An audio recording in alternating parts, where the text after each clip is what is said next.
3 years ago, I was looking at the local job classifieds online when one of the ads caught my eye. Not because of what it said, but because it said so little. Best I remember, the ad just read job available. Good pay. No benefits, discretion required. It then listed an email address, and that was all. At the time, I was managing a music store, but I had already started hearing rumors we would be shutting down within the next year, and the likelihood of a transfer to another store was slim. I had been morosely looking at job listings for the last few days, but this was the first one that stood out, if only because I was bored and it was weird. So I sent an email. Half an hour later, I had a response telling me to go to a particular office building in an upscale part of the city at a precise time for my screening. I went, and after waiting for a few minutes in the lobby, I was taken into an office where I was given a series of forms and questionnaires to fill out. They collected them and told me they would be in touch. I had almost forgotten about the whole thing, until a month later I got a call saying I had moved on to the second stage of the hiring process. Welcome, I'm Mr. Solomon. I was again given an address and time, and when I arrived, this time it was a different nice office park 20 miles away from the first one. I was met by a man who introduced himself as Mr. Solomon. He escorted me into a large room that contained a chair and a desk. On the desk were 10 large monitors, keyboards and mouses, and a bolted-down metal box with 2 oversized buttons on it, one red and one green. This room is a model for the place you would be working if you took the job. You would be working 7 shifts of 6 hours every week. Your job would be simple. You would arrive at work 10 minutes early and enter an outer area that was like a locker room. You would have your own personal locker, store all belongings in the locker and change into the provided work clothes. Never, under any circumstances, carry any item of your own into the surveillance room. Never, under any circumstances, take any item with you from the surveillance room. As for what you are to do in the surveillance room, the monitor on the left will constantly show a live stream from a high-definition camera in a remote location. Your job is simply to watch the camera. Once an hour, get onto the computer attached to the right monitor and enter a brief log describing anything interesting that occurred in the last hour.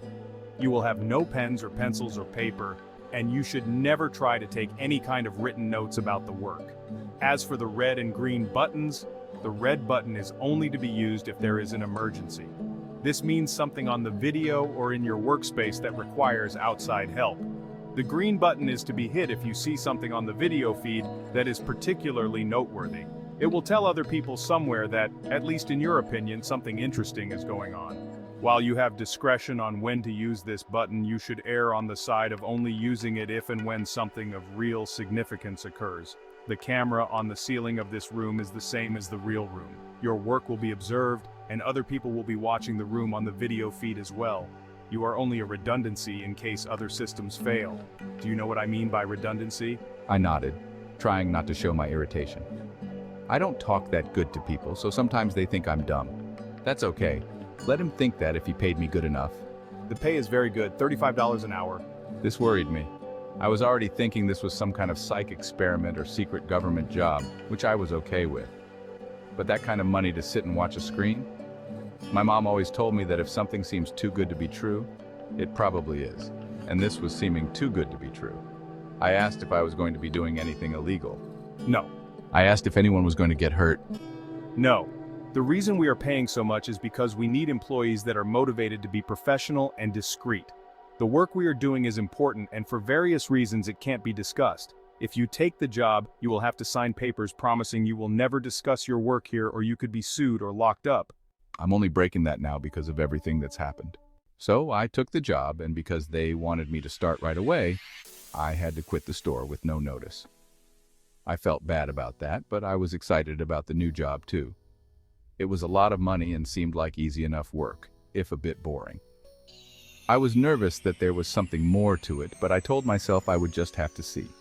No point in chickening out and wasting a good chance because I let my imagination go crazy.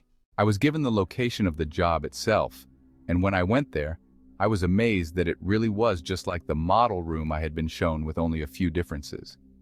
There was a locker room you had to pass through to enter the surveillance room, and there was a small bathroom attached to the real surveillance room also. The real room had a small water cooler in the corner, but because I wasn't allowed to bring anything in with me, I had to eat before or after every shift. The biggest difference, of course, was that the monitors were turned on. The right monitor was just a black and white terminal like you see in movies. Sometimes I could type in my logs, but no internet to look at or anything like that. The left monitor, it was video from a room. You would call it a bedroom, I guess, because it had a bed in it, but it had lots of other stuff too. A TV, a sofa and chairs, a couple of tables, and plenty of empty space in between.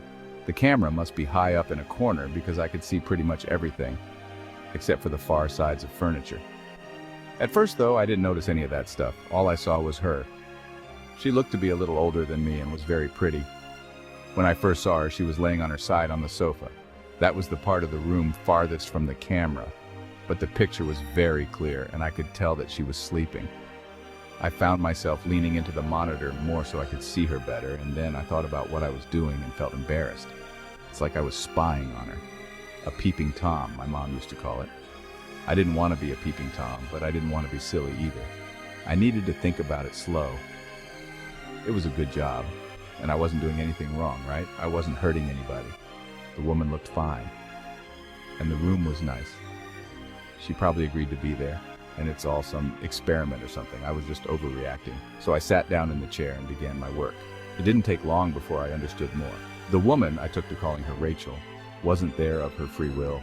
I never saw her hurt, but it was clear that she never left that room, except to go into what I think is a bathroom area that my camera couldn't see. Well, she never left the room on her own. Periodically, usually a couple of times a week during my shifts, men and women in strange-looking outfits would come in and take her from the room. Sometimes she would struggle, but usually she would just go along with her head hung low. They would always bring her back, though the times when she wasn't brought back during my shift were always the worst for me. I would worry about her until I got to work the next day and saw her in the room watching TV or painting.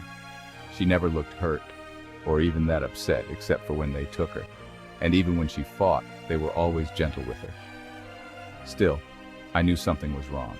I considered quitting the job, or hitting the red button, and getting someone to come so I could get some answers, or calling the police and showing them what the camera was showing me. Except I was scared.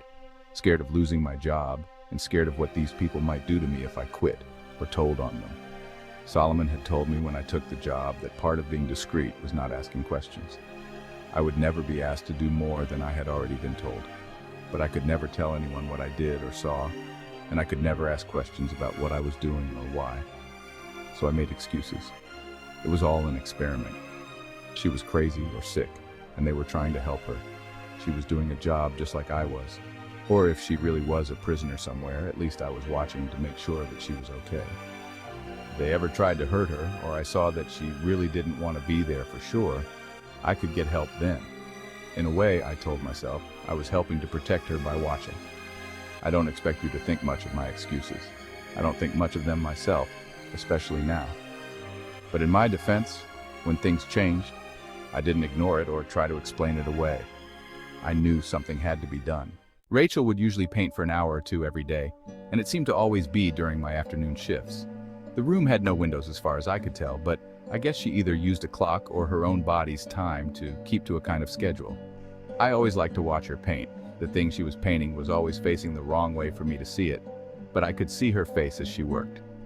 She always looked peaceful and happy when she was painting, and seeing her that way, smiling serenely from time to time as she got something the way she wanted it, always made my day. And seeing her that way, smiling serenely from time to time as she got something the way she wanted it, always made my day. I first noticed something was wrong when she started painting more frequently a few weeks ago. Her expression was more focused and serious, and there was a tension to her movements that I wasn't used to seeing. At first I thought she was just really trying to work hard on something, and I wanted to tell her not to worry. Every few weeks the others would come in and take the old paintings out anyway, bringing in a new stack of, I think the word is canvas, but it was more than her being focused. Something was wrong. She didn't look happy, and she was going for hours at a time. In the span of 3 days, she had finished 4 paintings. I had been growing more and more worried watching her work, and when she finished the 4th, I found myself telling her to just stop and rest a while. I had grown accustomed to talking to the monitor, talking to her in my own way, but she didn't stop. Instead, she began moving the paintings, arranging them on the back and seat of the long sofa at the far end of the room. This was the first time I had gotten to see any of the paintings. Even when the others were taking them out, they always seemed to be turned away from the camera. I was still worried about her, but I was also happy to finally see something she had worked on. Happy and amazed. They were beautiful. One was a beautiful green forest. Another was an old stone well. The last was an old-fashioned portrait of an aristocrat. All of them looked like something out of a dream, with trailing lines of color mixing in the air around them like leaves caught in a wind. It was only when I looked close that I realized the lines of color weren't random. They were words. Easy to miss if you weren't looking close, and by themselves, they didn't seem to mean much. Just the ghost of a word somewhere in each of the paintings. Easy to lose in everything else that was being shown. I leaned into the monitor and squinted, trying to read the words. Then my heart started thudding as I made them out. Blinking and rubbing my eyes, I looked again, reading them out loud in order. Left to right, top pair, then bottom. Please, help. Me, Thomas. I pushed back from the monitor, my hand over my mouth. I didn't know what to do. I didn't know how any of this could be happening. It wasn't just that she was asking for help, though that was a big part of it. It was that, well, my name is Thomas.